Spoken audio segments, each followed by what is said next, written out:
16살에 왕이 돼서 50년 동안 남왕국 유다를 다스린 우시야라고 하는 왕이 있습니다. 제사장, 선지자, 좋은 사람들이 그 왕을 잘 협력을 했기 때문에 하나님 앞에서 얼마나 왕 노릇을 잘했는지 정말 이스라엘 백성들을 참 잘 다스렸습니다. 그래서 나라를 부강하게 했고 영토를 넓혔고 또 농사짓는 일, 축산하는 일에 직접 왕이 모두 개입을 해서 나라가 참 이렇게 번성을 했습니다. 모든 백성들이 왕을 존경하고 정말 나라에 근심 걱정이 없는 그런 삶을 살게 됐습니다. 그런데 50년 동안 16세 시작을 해서 50년 동안 왕노릇을 하는 그 마지막 즈음에는 얼마나 이 사람이 교만했는지 하나님의 성전에 들어가서 제사장만 할 수 있는 성전에 분향하는 일을 하게 됐고, 그건 당신 몫이 아니다, 그건 제사장들 몫이다. 왜 왕이 성전에 들어가서 직접 성전 불에 하나님의 그 성전에 불을 분향을 하느냐? 그건 안 된다. 이사야가 아무리 경고를 해도 우기고 들어가서 하다가 하나님께서 우시야를 치시니까 저주를 받아서 나병이 발생을 합니다. 죽는 날까지 골방에 갇혀서 이제 나병 환자가 됐습니다. 그렇게 하다가 우시야가 결국은 죽습니다. 그래도 우시야가 살았을 때는 나라가 우시야 중심으로 이렇게 움직여 갔는데, 우시야가 나병이 들었고, 지금은 뭐 나병 우습게 생각하지만 이제 그 당시만 해도 하나님이 주는 이제 저주의 대명사처럼 받는 게 이제 나병이었으니까 온 백성들이 우시야가 죽으면서 술렁거리기 시작했습니다. 민심이 하나가 안 되고, 이제 그럴 때 너무 답답하니까 이사야가 하나님의 성전에 올라가서 그 문제를 놓고 간절히 기도를 합니다. 드디어 이사야의 영의 눈이 열리게 되고 그 하나님의 성전에 하나님이 임재하는 걸 보게 됩니다. 보니까 천사 스랍 6이 둘씩 이렇게 하나님 좌우편에 이렇게 서서 찬양을 하고 영광을 돌리는데, 거룩하다 거룩하다 거룩하다 만군의 여호와여, 그 영광이 온 땅에 충만하도다 하는 노래를 합니다. 스랍 둘은 얼굴을 가리고 스랍 둘은 발을 가리면서 그렇게 찬양하는 소리를 이사야가 듣습니다. 그때 그 스랍들이 얼마나 우렁찬 소리로 하나님을 찬양했는지 성전 터가 심하게 떨렸고 하나님의 성전 안에 연기가 온통 충만했다고 그렇게 기록이 되어 있습니다. 그 거룩하신 하나님의 임재의 모습을 보는 순간에 이사야가 나는 죽었구나, 나는 망했구나, 나는 입술이 둔한, 입술이 하나님 앞에 부정한 사람이고 또 입술이 부정한 백성들 중에 거하면서 만군의 여호와이신 왕을 뵀다, 난 죽었구나, 그렇게 고백을 합니다. 입술이 부정하다는 말은 하나님 앞에 입술로 원망하고 불평하고 시기 질투하고 하나님을 대적하는 말을 했다는 의미입니다. 그때 스랍 중 하나가 화저로 단에서 취한 불타는 숯을 가지고 이사야에게 날아와서 그것을 이사야의 입에 댔습니다. 그러면서 이렇게 말합니다. 보라, 이것이 내 입에 닿았으니 내 악이 제해졌고 네 죄가 사해졌느니라. 죄 용서함을 받은 확신이 드는 순간에 이사야의 귀에 하나님의 음성이 들립니다. 내가 누구를 보내며 누가 우리를 위해 갈꼬? 그럴 때 이사야가 대답합니다. 내가 여기 있나이다. 나를 보내소서. 지금 우리가 읽은 이 본문에는, 지금 드린 이 말씀에는 그냥 이야기처럼 이렇게 제가 전달했지만 신앙의 세 가지 비밀, 귀한 비밀 세 가지 원리가 담겨져 있습니다. 기도하는 사람들, 특별히 주의 일을 하는 직분자들, 교회는 왔다 갔다 하면서 하나님이 계신지 안 계시는지, 하나님 앞에 난 어떤 존재인지 아직도 분위기 파악을 못하고 신앙생활하는 분들은 오늘 이 말씀을 들으면서 영안이 열려져서 하나님의 임재를 보시기를 바랍니다. 여러분들 자신을 보시기를 바랍니다. 여러분들의 삶의 지표가 하나님 앞에서 새로워지는 시간이 되길 바랍니다. 우선 이사야를 이사야 되게 했던 사건이 뭡니까? 성전에 엎드려서 기도했다는 겁니다. 상황은 아까 이야기한 대로 우시야가 죽고 나라가 너무 뒤숭숭하니까 이 문제를 하나님 어떻게 할까요? 어떻게 이 백성들을 마음을 하나 되게 해야 이 나라가 똑바로 되겠습니까? 이 문제 놓고 이사야가 하나님 앞에 올라갔거든요.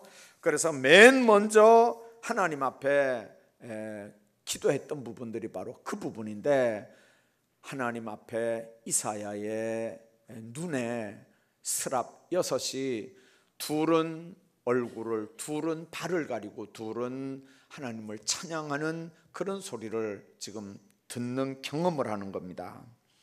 여러분들, 의와 사랑과 거룩으로 충만하고 능력이 무한한 하나님이 성전에 계시다. 지식이 아닙니다. 이사야는 선지자입니다. 여태까지 선지자 일을 했거든요. 이 이사야 6장은 선지자 이사야 소명장입니다. 하나님 앞에 여태까지 선지자 노릇을 했습니다. 여태까지 귀한 하나님의 일을 한다고 했습니다. 그런데 그냥 한 겁니다.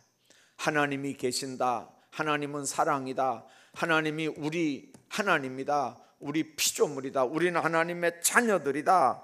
유다 백성들은 우시야가 죽은 다음에 그 어려운 가운데 낙심과 슬픔 가운데 있었지만, 그럼에도 하나님을 만나는 체험을 하지 않고 관념적인 신앙생활을 하는 겁니다. 여러분들, 지식이 신앙이 아닙니다. 지식이 믿음이 아닙니다. 이사야 선지는 하나님 앞에서 오늘 스랍 6을 보면서 그 스랍 6이 하나님을 모시는 모습을 봅니다. 이 위대한 하나님을 찬양하는 찬양 소리를 듣습니다. 여러분들, 그 이사야가 그 비밀을 체험하면서 느끼는 게 뭡니까? 우리 주인이 바로 하나님이구나. 하나님이 우리나라를 책임져 주는구나. 하나님은 그 사건을 통해서 내가 너희를 다스리겠다, 내가 이스라엘의 하나님이다 하는 걸 이사야는 사인을 받습니다. 여러분들, 구약 시대의 성전은 하나님의 제단입니다. 제단이라는 말은 양을 잡고 송아지를 잡아서 하나님 앞에 불태워 드리는 데가 제단입니다. 그런데 신약 시대는 그 제단이 우리 몸으로 제물 삼아 산제사 드리는 곳이 바로 하나님의 제단입니다. 그래서 신약 시대에는 내가 제물돼서 내가 하나님 앞에 드려지는 제단이라는 개념으로 안 쓴다면, 지금은 이걸 제단이라고 쓰면 안 됩니다. 주님 앞에 산제사 드린다고 우리가 입으로만 하고 그걸 지식으로만 하고, 진짜는 내 몸을 하나님 앞에 산제사 안 드리면서 여기를 제단이라고 하는 건 하나님을 조롱하는 일이고 하나님을 가증스럽게 만드는 일입니다. 구약 성전은 이제는 하나님의 영을 모신 내 몸이 하나님의 성전이라고 예수님은 분명하게 바울을 통해 말씀합니다. 회막, 성막입니다. 그리고 솔로몬 시대의 그 아름다운 대단한 성전, 그리고 그 성전이 바벨론 포로 생활하면서 다 회파됐습니다. 돌아와서 학계를 중심으로 그 성전을 새로 짓습니다. 그리고 또 그게 회파되면서 나중에 로마가 이스라엘을 식민 통치할 때 로마 사람들의 마음을 얻기 위해서 헤롯이 예루살렘에 하나님의 성전을 지어 줬습니다. 그런데 예수님이 하신 말씀은 예루살렘에서도 말고 하나님 앞에 예배하는 게 신령과 진정으로 예배해야 된다고 하면서 우리가 어떤 모습으로 하나님을 찬양하고 예배드려야 되는지를 말씀합니다. 그리고 고린도전서 3장에서 우리 몸이 하나님의 성령이 거하는 성전이다, 그렇게 말씀합니다. 여러분들, 정말 우리가 하나님의 백성들이라면 하나님 앞에 우리 몸을 제물로 드리고 산제사 드리는, 그래서 하나님 앞에 신령과 진정의 예배를 드리는 일을 우리 삶의 가장 우선적인 일로 생각을 합니다. 왜 그렇습니까? 예배를 통해서 하나님을 체험할 수 있습니다. 예배를 통해서 하나님을 경험할 수 있습니다. 예배 말고 다른 걸로 하나님 앞에 우리가 할 수 있는 일이 뭐겠습니까? 우리 몸으로 제물 삼아 하나님 앞에 산제사 드리는 이 삶, 예배를 통해서 하나님을 경험하는 게 성경이 하나님을 만나는 방법으로 우리에게 제시한 길입니다. 모세는 호렙산 가시 덤불 불꽃 가운데서 하나님을 만납니다. 바울은 다메섹 도상에서 부활하신 예수님을 만납니다. 하나님 안 만났는데도 사명자가 된다. 하나님 안 만나고서도 하나님에 관한 지식만으로도 얼마든지 주의 일을 하고 하나님의 일을 했다. 그건 거짓말입니다. 하나님은 하나님을 만난 사람들을 통해서 여태까지 하나님을 나타내는 일을 하셨습니다. 중요한 건 그 신앙의 첫 단추는 하나님을 만남으로부터 시작된다는 거죠. 여러분들, 종교라고 하는 국어 사전을 요즘에는 어떻게 번역을 해놨는지 모르겠는데, 여러분들, 인간이 절대자인 신을 찾아가는 행위, 그게 종교라고 하는 단어의 개념입니다. 영어도 같은 개념입니다. 자, 그런데 기독교만은 인간 쪽에서 하나님을 찾아가는 게 아니고 거꾸로 하나님 쪽에서 인간을 찾아오면서 만들어지는 관계입니다. 하나님이 하늘 보좌를 버리고 육신을 입고 이 땅에 오셨습니다. 하나님의 이름이 여호와입니다. 글씨는 여호와라고 써놓고 하나님 앞에 범죄할까 봐 여호와라고 읽질 않고 야훼라고 읽었습니다. 그 대단한 하나님이 육신을 입고 예수로 우리 가운데 오셨습니다. 그리고 십자가에 못 박혀 죽으셨습니다. 그리고 부활 승천하신 다음에 그 예수님이 영으로 우리 가운데 임재해 계십니다. 지금 우리가 예수 믿는다는 말은 예수의 영을 영접하고 그 예수의 영이 감동하는 대로, 예수의 영이 이끌어가는 대로, 예수의 영이 시키는 대로 하나님 앞에서 살아드린다는 게 바로 신앙생활입니다. 그러니까 예수의 영, 성령이 충만하지 않고도 하나님의 일을 한다, 예수 잘 믿는다, 그 말은 거짓말이란 말입니다.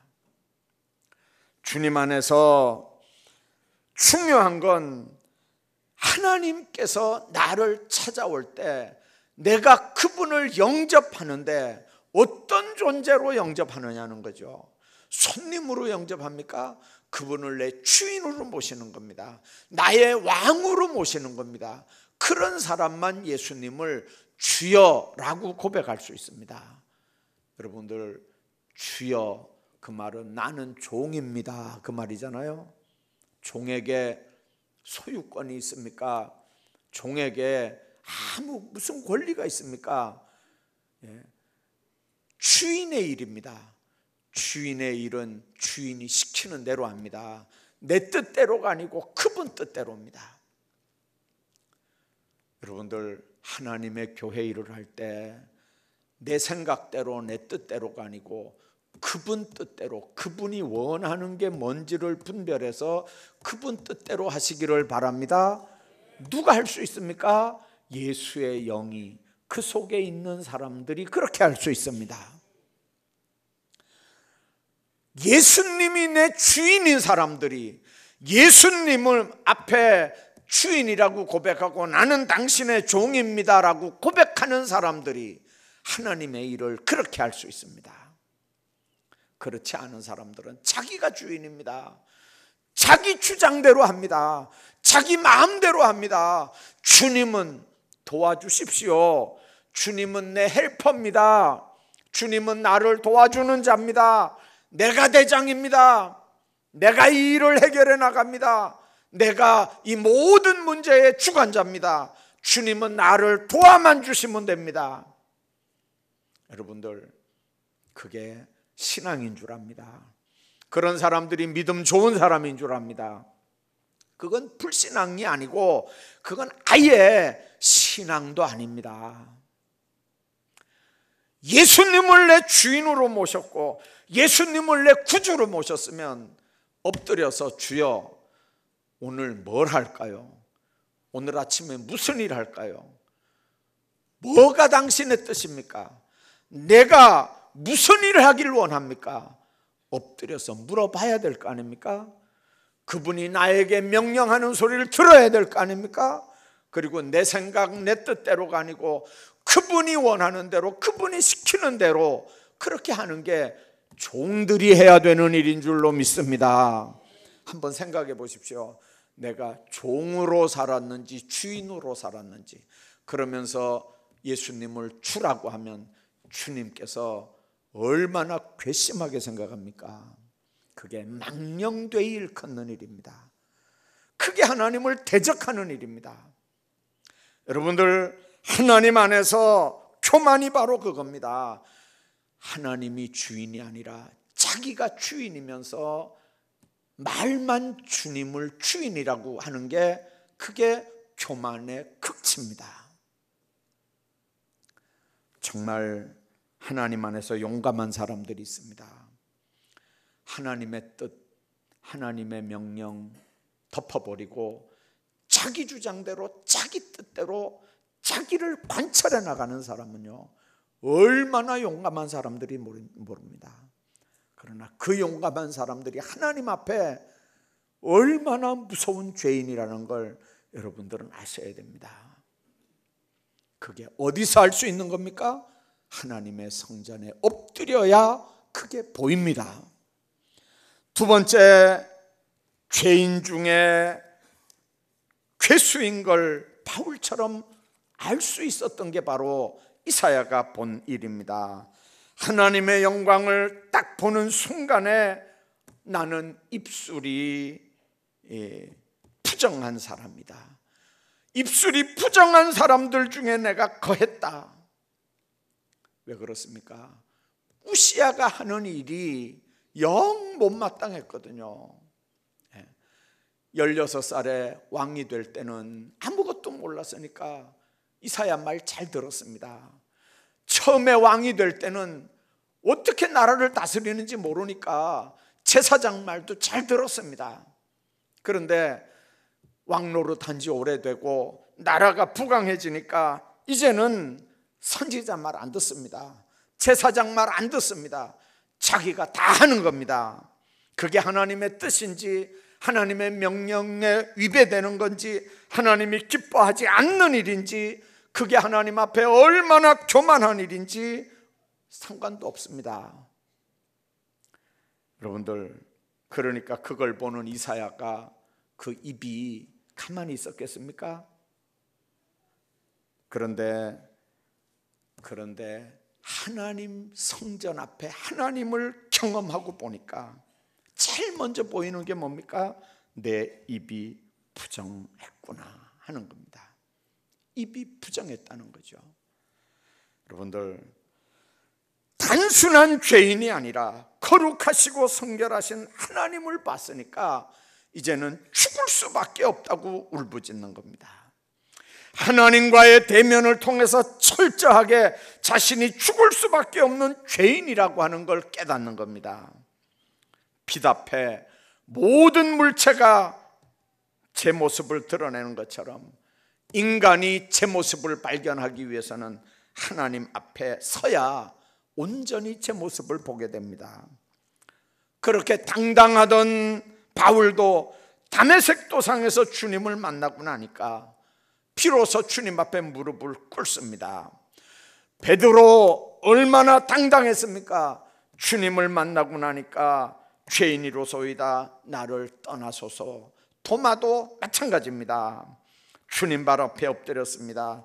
이사야는 오늘 뭐라고 그랬습니까? 화로다 나여 나는 망하게 됐다. 통회 자복을 합니다. 우리는 언제 주님을 만났습니까? 진정으로 주님을 만난 사람들은 내 허물과 죄 때문에 가슴을 치지 않을 수 없습니다.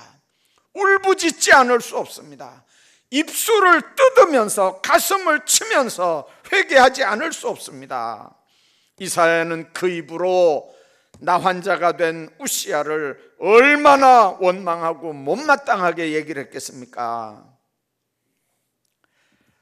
그런데 스랍이 숯불을 가지고 와서 이사야의 입술에 댑니다. 그러면서 네 악이 제해졌고 네 죄가 사해졌다고 얘기를 합니다. 성령의 뜨거운 불의 역사로 죄를 깨닫고 회개할 때 그 모든 죄가 사함을 받게 됐다는 겁니다. 입술이 부정한 자신은 망하게 됐고 이제 성령의 불로 찢음을 받은 주 안에 있는 자로 다시 살아났다고 하는 고백입니다. 이사야가 하나님의 영광을 보고 난 후에 자신이 죄인인 걸 깨닫는 겁니다. 하나님을 멀리 할 때는, 하나님의 성전에 엎드리기 전에는 우시야가 죽일 놈입니다. 그런데 하나님의 전에 엎드려서 하나님의 모습을 딱 보는 순간에 자기 입술이 더러운 걸 알았습니다. 자기가 죽을 죄인인 걸 알았습니다. 그가 하나님 앞에 서고 그는 너무나 비참한 존재가 되는 걸 압니다. 그전에는 다른 사람들의 허물만 보였습니다. 남의 허물만 보였습니다. 자기 허물은 보질 못했습니다. 그러나 사람이 자기가 죄인인 걸 알게 될 때가 하나님 앞에서 가장 아름다운 때입니다. 성도가 죄 짓는 가장 많은 죄가 마음으로 짓는 죄입니다.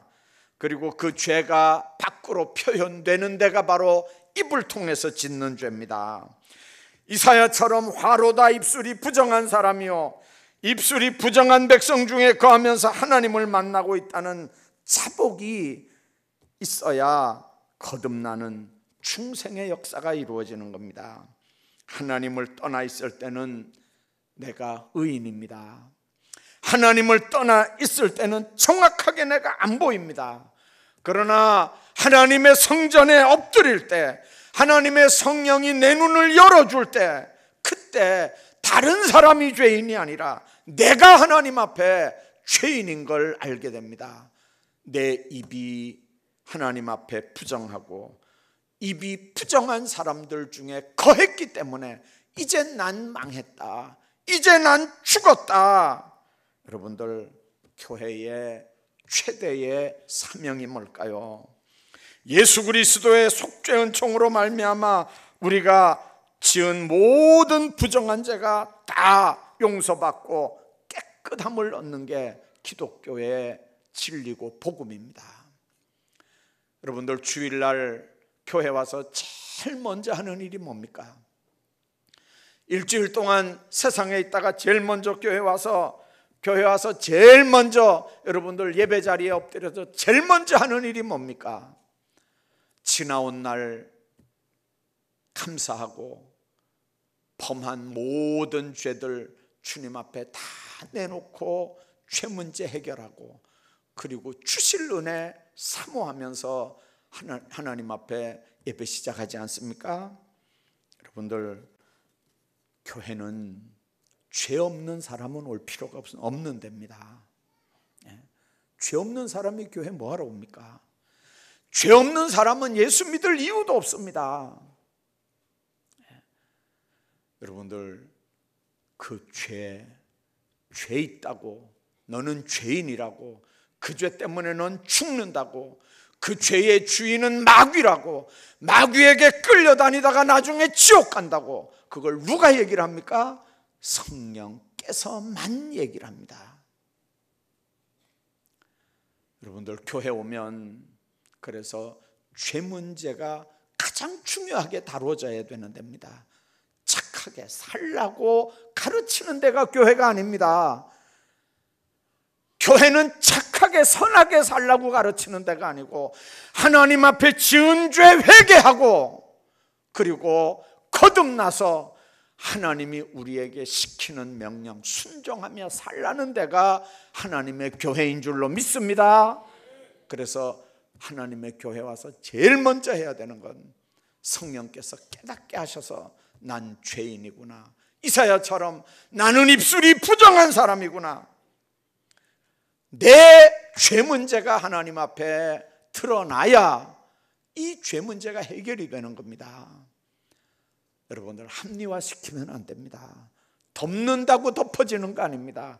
죄 문제는 하나님 앞에 드러내놓고 고백해야 용서가 되고, 용서받은 사람들을 하나님은 하나님의 일꾼으로 삼는다는 걸 기억하셔야 됩니다.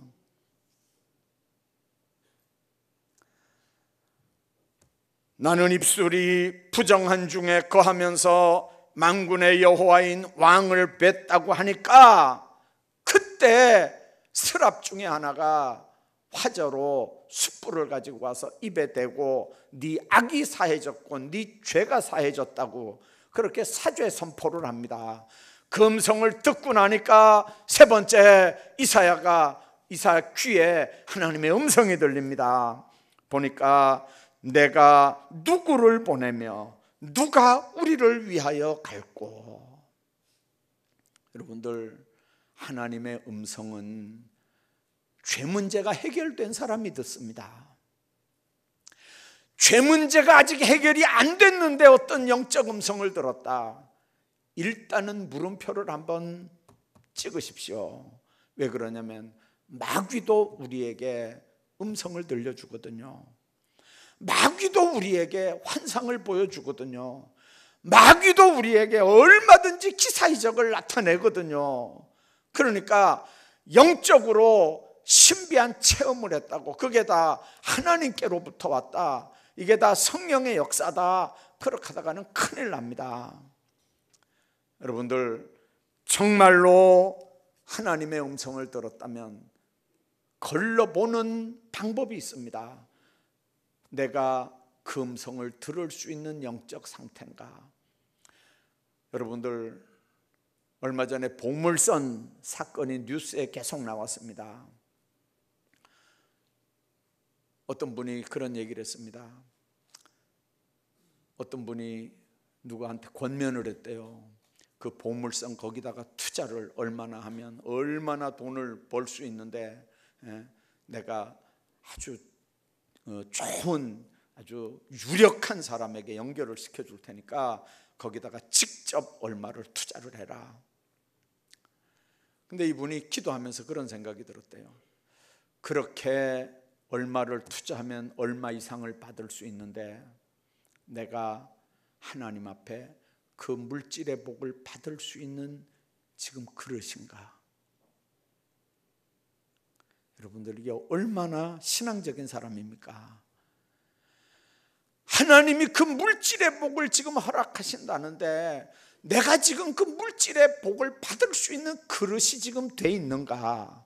그 문제를 놓고 하나님 앞에 기도하는데 응답이 없어서 하나님 나 투자하고 싶습니다. 하나님 나 거기다가 투자해서 큰 물질의 복 하나님 받고 싶습니다. 응답해 주십시오. 하나님 내가 그 물질의 복을 받을 수 있는 그릇입니까? 응답해 주십시오. 응답이 없어서 그 문제 놓고 계속 기도하는데 뉴스에 뻥 터지더라는 거예요. 여러분들 우리가 아셔야 돼요. 내가 물질의 복을 받을 수 있는 그릇인가? 하나님이 영적인 사인을 하고 영적인 음성을 들려줄 때 내가 그 음성을 들을 수 있는 영적 그릇인가를 먼저 보셔야 돼요.